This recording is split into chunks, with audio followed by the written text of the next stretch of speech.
Hey, what's going on, guys? It's John back with another video. And in today's video, I just want to kind of give you guys a crash course on all of the basic triads that you can play on the piano. Okay, some of them you might know and some of them you might not, or this might be a refresher for some of you guys. But either way, let's jump right into it.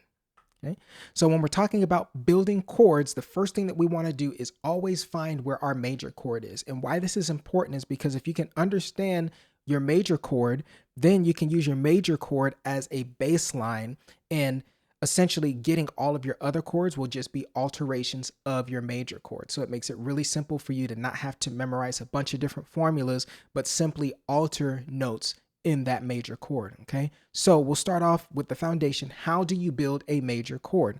First things first, you need to know your major scale. I don't care which key you're in, you need to know the major scale of that key. It is important that you know all 12 of them. Okay, we're going to be in the key of C to keep things simple for you. All right, so 1, 2, 3, 4, 5, 6, 7, and we go back to 1. Okay, we put numbers on the notes of the scale. This is going to help us with our formulas because all of our formulas use numbers. Okay, so to build a major chord, the formula is 1, 3, 5. So if we're in the key of C, we need to play a 1, 3, 5.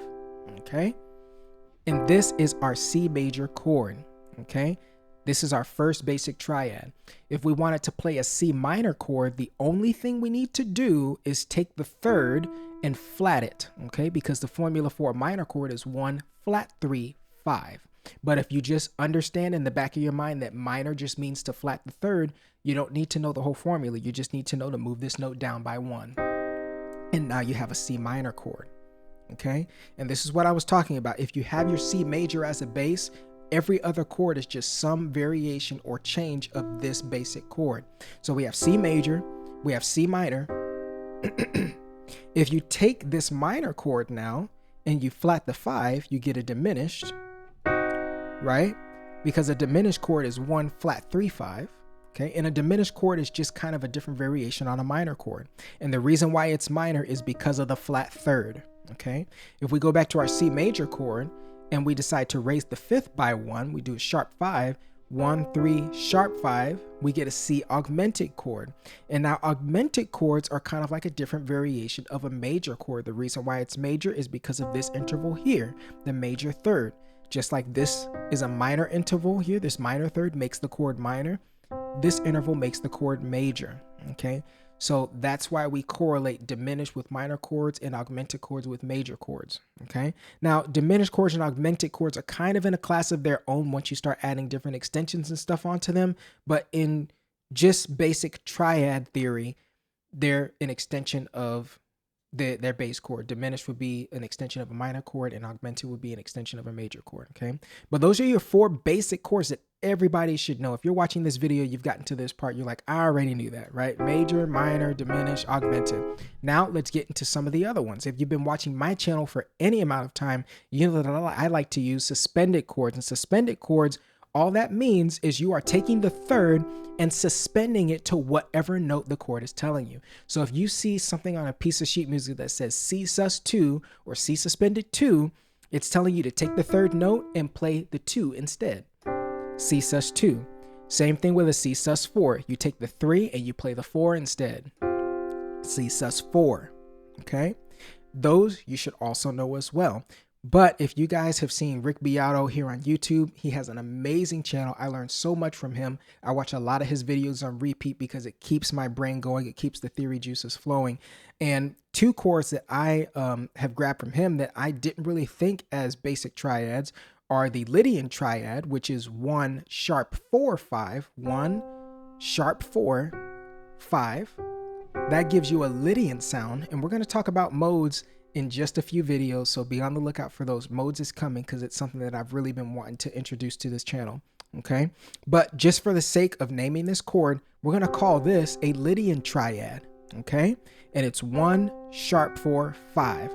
You can think of this almost kind of like an extension of a sus4 chord, right? So here's our sus4 and here's our Lydian chord. It kind of lifts it up just a little bit, right? Okay, and just to give you guys a little bit of a nugget, Lydian sounds like the Simpsons opening. If you guys listen to the Simpsons opening, that's what that sound is, that Lydian sound, Okay, if we want to get a darker sound, we can do a 1 flat 2 5. So 1 flat 2 5. This gives us a Phrygian triad. Okay, this is much more darker than a minor. Phrygian is a minor mode, but this is a little bit on the darker side. Okay, and you can think of this as an extension of the sus2 chord. We took the sus2, right, and we flatted it to make this Phrygian triad. Okay, now those of you with a keen eye, what you'll have realized is that we have used every single note in between this interval of a perfect fifth. In between C and G, we have touched every single note in between here. We've got C major, C minor, C sus2, C sus4, C Lydian, and C Phrygian. Okay? We have learned all of those basic triads within this little perfect fifth. Okay? Now, diminished chords. The reason why we don't have like a Phrygian diminished chord or anything like that is because once you get into a diminished chords are kind of their own thing. So for me to do a 1 flat 2 flat 5, it really becomes obscure as to the type of chord that this is. And then this is getting a little bit more into advanced alterations and stuff like that. So that's the reason why I decided to leave the diminished chord alone with any other alterations. That's about as far as I'll go on an alteration for just a basic triad. But for the sus4, we can change that to a sharp 4, and for a sus2, we can change that to a flat 2. Okay, but as far as basic triads are concerned, that's absolutely it. Those are the basic triads that you probably knew and some you probably didn't know. But as far as that is concerned, one more little extra nugget that I want to give you guys before we move on from this video into the next one is about add 9 chords and 6 chords. Okay, so they don't really fall into the category of a triad. They don't even really fall into any category for that matter. They kind of fall into their own category.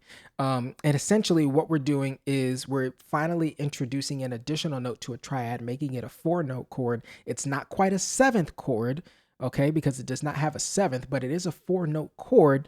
And that's why I said it's kind of in its own class. So if we start with a triad, right, we can add the 6th note of the scale, which in this case is A. Now we have a C6 chord, okay? Now, with this C6 chord, we can still do the other alterations. So we can have a C major 6, we can have a C sus4 6, we can have a C6 with a sus2, we can have a C minor 6, we can have a C Lydian 6, or a C Phrygian 6, okay? And so this just becomes one big math equation for you. You start off with 1 and you can then alter it in any way that you see fit with that same note on there. And that's the way that chords are built out. We don't just come up with arbitrary names for chords. If you read a chord, you can literally sound it out if you understand how to read basic chords. And I might do a video on how to read chord symbols as well. But in this particular case, just adding in the 6, we can then again add all of those different alterations to the chord.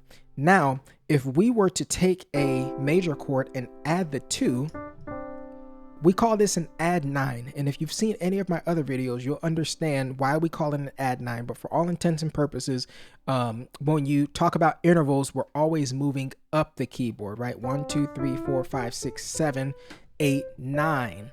Okay, that D becomes a 9. And the reason why we're calling it add 9 is because normally we would call this a C major 9. This is an extended chord. We're not talking about extended chords, but just to explain why we call it an add 9. This is an extended chord, okay? And whenever we are playing extended chords, all the notes beneath are implied. So this 7 right here, this B, is implied when I see C major 9. But if I don't want to play something that fancy, I can omit that 7th note, and now it just becomes an add 9. We're just adding that note to what we're playing. So I'm taking my basic triad and adding the 9th. Okay, that's why we call it an add 9. And of course, you can add this with the 6. So you have a C6 9. Okay? That's a little extra nugget for you guys so that you guys can put that in your vocabulary. But other than that, this was everything about all the basic triads that you need to know and to put into your musical vocabulary. If you guys enjoyed this video, let me know down in the comment section below. Let me know what else that you want to see. If you guys like this video, it was helpful to you, remember to like, share, subscribe. And other than that, that's going to be it. You guys stay blessed, be good, stay in the shed, get to work.